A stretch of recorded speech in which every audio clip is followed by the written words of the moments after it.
محترم ناظرین، آج قلم کی حقیقت کے بارے میں ایک اہم معلومات لے کر ہم حاضر ہیں۔ تو آئیے ویڈیو شروع کرتے ہیں۔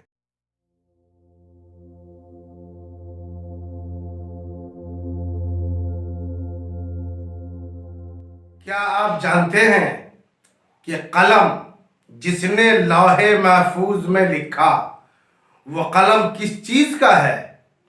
تفسیر خازن میں مذکور ہے کہ قلم نور کا ہے جس کی لمبائی اتنی ہے جتنی کہ زمین و آسمان کے درمیان فاصلہ ہے۔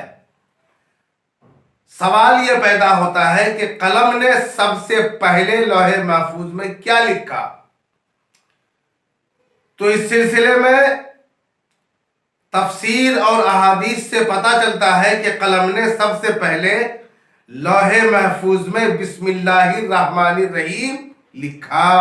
حدیث شریف میں ہے کہ جب اللہ تبارک و تعالی نے قلم کو پیدا فرمایا تو اس کو حکم دیا کہ لکھ، تو قلم اس خطاب الہی کی ہیبت سے 1000 برس تک کانپتا رہا۔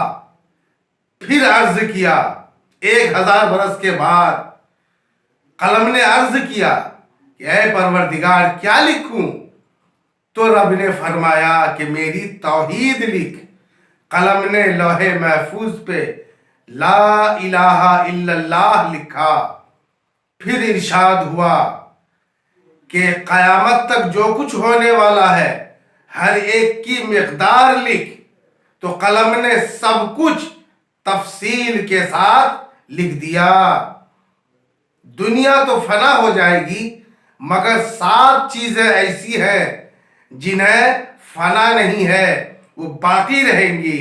وہ 7 چیزیں یہ ہیں: عرش، کرسی، لوح محفوظ، قلم، روح، جنت اور جنت میں رہنے والے، دوزخ اور دوزخ میں رہنے والے۔ یہ 7 چیزیں ہمیشہ رہیں گی، اس کو فنا نہیں ہے۔ اللہ تبارک و تعالی ہم سب کو اپنے حبیب کی سچی محبت عطا فرمائے اور ان کی سنتوں پہ چلائے۔